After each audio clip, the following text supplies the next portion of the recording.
Lahav Zaken with LNN, and without further ado, let's get started. On Wednesday, the House of Representatives once again passed the COVID relief bill, and finally it was signed into law by President Biden on Thursday. The bill provides much-needed relief to millions of American families.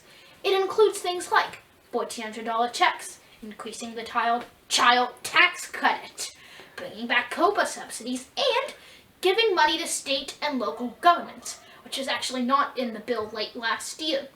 President Biden, Vice President Harris, and Dr. Jill Biden will go around the country promoting the bill. Now, let's talk about Republicans, because not a single Republican in either chamber voted for it. Some of them have said some very questionable things. Liz Cheney referred to it as a national tragedy, and Roger Wicker, a senator from Mississippi, took credit for parts of it. One issue: he voted against it. Yeah, logic.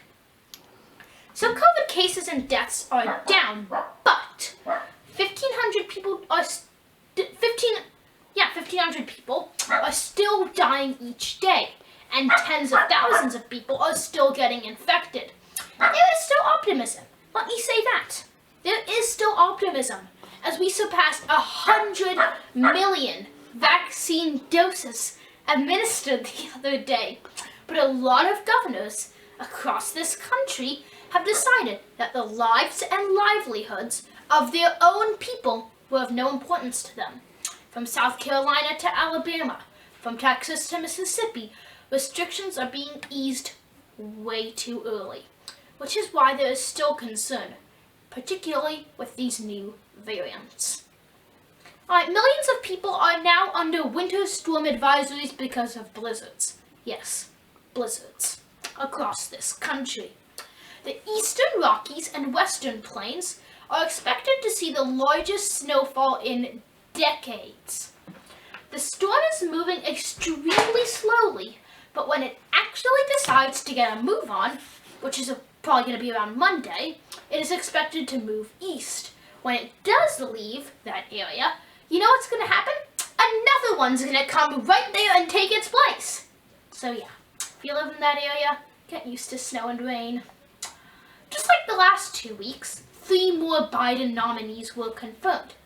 This week, Marcia Fudge was confirmed as HUD Secretary, Merrick Garland was confirmed as Attorney General, and Michael Regan was confirmed as Administrator of the EPA. Javier Becerra's nomination for HHS was also advanced through the committee.